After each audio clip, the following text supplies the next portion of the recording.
Hey y'all, it's Natalie Dill for A Cherry on Top, and it's Technique Tuesday. This month we are focusing on specialty papers, and I am using transparent paper. So I have some Cherry Acetate sheets here, and I also have some vinyl that I'm going to be working with. So I'm going to work in a 4x4 album, and I'm about to go to my Cricut design studio so we can talk about how I'm going to cut the vinyl. So I'm in my Cricut design studio right now, and I found these icons online with a quick Google image search. I have, removed the bits that I don't want. I have sized them. They're going to be 3x3, so they'll fit within the 4x4 square. I isolated the heart that goes inside the plate. So the last thing that I'm going to do to make my divider sheets is I'm actually going to mirror these images. So I'm going to go to duplicate. I'm going to duplicate this image, and then I'm going to flip it horizontally. I think that's right. Is that right? Yes, so that's how I want it to be. So this way I can make the vinyl piece be on the front side and the back side of my transparency. Everything should line up and it will be colored nicely on both sides. Also, I'm going to just go ahead and change the colors since I am using different colored vinyls. This one is going to be silver, just so I don't get it mixed up when I'm running my Cricut mat through my Cricut, what color vinyl is supposed to be on each icon. This one's going to be yellow and the heart's going to be red. So I'm going to do the same thing with this one. I'm going to go and duplicate this piece, and then I'm going to flip it horizontally. This way it will line up nicely on either side of the transparency. I'm also going to duplicate this heart, but I don't need to flip it because it's just like a perfect heart, so it's going to look the same no matter what. So now let's get our Cricut going. So I cut out the skyline from gray vinyl or silver vinyl. And so now I'm weeding it. I couldn't find my weeding tool, but I will let you know that a sewing tool, what is that? A stripper for what's the word? For hems, that will work just as well. So I have stripped away all of the bits of the vinyl that I don't want. And I didn't have transfer tape. So I'm going to show you a few problems I encountered, and I kept them all in here so you can learn from me. So I thought it'd be a great idea to use press and seal. So it stuck to the press and seal. That worked just fine. There I am with the press and seal. I'm peeling it off the backing. I'm going to stick it onto the transparency. Oh, such a great idea. This is going to work so well. Except I rub it on there to let it say, and there was residue from the press and seal. I was surprised, and it's on the transparency. So transparency shows a lot of smears and stuff. So unfortunately, I had to discard this one and move on. So I tried to use a regular cling wrap. Not working at all. Didn't even get far with that. So I remembered that I have the Altenew purple tape, which is similar to masking tape, but maybe not as sticky. So I will say that this worked really well. I put like 4 pieces together here, and I reused it a few times, and it worked fine. So that's what I'm doing here. I'm rubbing it down on top of the vinyl, peeling off the backing. It works really nicely. I will say as well, though, I'm not even sure how it happened, but I end up with a wrinkle in my vinyl. And that's where everything went wrong on the second try. But I left these in here so you can see. I was kind of like a little excited and thinking, oh, this will be such a simple project.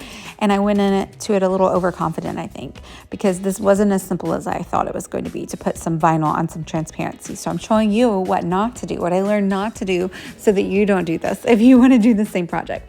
So I peel away the transfer tape. We're good, except that we have a little wrinkle. I think about pulling it up and trying to fix the wrinkle, but then I realized very quickly that it's pretty stuck down. That's not going to work out.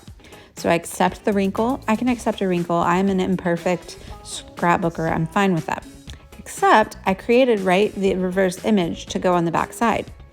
Well, this is my second problem. when I stick it down, once you stick it down, it's stuck. It's not coming back up. And when I stick it down, it's hard to tell exactly how to align it, right? So when I pull the transfer tape away, I realize that it isn't perfectly aligned. And while I can be an imperfect scrapbooker, this was just not the vision, okay? I wanted it to be seamless. You couldn't tell one side from the other. That was the entire purpose of doing it on both sides.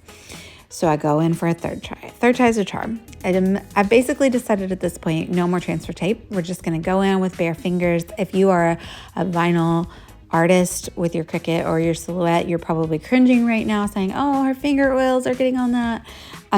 I feel fairly confident the vinyl's not going anywhere. I can see where it could be a problem if you're putting it on something that's gonna be handled a lot. This is gonna go on a page protector. I don't think that vinyl's coming up. I really don't. So I'm okay with my finger oils being on it. I did use my contour tool to make sure everything was nice and smooth, but this was the best way that I found to apply this very intricate vinyl decal. Also, another tip that I learned, I should have started with the more simple design. I don't know why I didn't. I went hard on the more intricate design, and I did it 3 different times before as my first guinea pig. See, that's what I said. I started overconfident, right? But here I have the plate design, and this one worked out a lot better. At this point, I am still using the transfer tape, but I do end up again using my fingers. But this one was much simpler, so it was easier to apply and it was easier to align. And so it does exactly what I intended for it to do. So you could also so these are gonna go into page protectors. I did cut these transparent sheets from a cherry on top down to 4x4 squares to go into a page protector, but you could also cut it, I think it's like a 5x4 square, where you could actually put your holes directly into the transparency, and then it will be like almost an interactive element that's outside the page protector, and it could make it even a tad bit longer than the 5 inches, so it would cover the whole section, and it could be almost like a literal divider in that you could use it with different tabs to flip through your album. Perhaps that's another way that you could insert this acetate paper into your mini albums and create interactive elements with it. So there I have I'm sticking down the back side, and it's much easier to line. I'm using my contour tool to make sure there are no bubbles in the vinyl, and it went down very nicely. If you'll notice, I did switch from the original colors. I had like a nice yellow color originally, but I had so many mistakes. Those were actually iron-on vinyls, and so I had the wrong vinyl out, and so I didn't have that yellow color in the sticky vinyl that goes on the acetate sheets. So I switched to white, and I actually really like the way that the white looks. And then I'm just sticking the hearts down with my fingers, lining them up very easily, and I'm very happy with how this one looks, because that was one of our main fun things that we did in Chicago was eating, and we love to eat, so it's the perfect little icon. So now I'm just gonna trim down my photos. I already have 4x4 white cardstock, so I'm just gonna trim these down to a little bit smaller than 4x4 so you can see a nice white border all the way around. And then I'll stick the transparency sheets in between the photos, and so you'll kind of be able to glimpse the photos either side when flipping through the album between the transparency. I thought that's like fun element to a mini album. I really love mini albums to be very interactive and fun. They're much easier to make interactive than like say a 12x12 album. So I think that's why I really enjoy doing them and creating those interactive elements with them. So I'm just gonna stick down those photos, and they were a good picture, so I didn't really feel like they needed much more embellishment. So I'm really happy with how they look with those dividers, and I'm going to stick them in my album and do a little flip through here at the end and the still shots. So thank you guys so much for watching. I hope you're inspired to use acetate sheets or transparent paper as one of the specialty papers that we have focused on this month with Technique Tuesday. This is Cherry Acetate. You can find it in the store. I'm sure Jess can link it down below. And thank you guys for watching. You can find more of my videos over on my Delightfully Crafty YouTube channel. Bye y'all.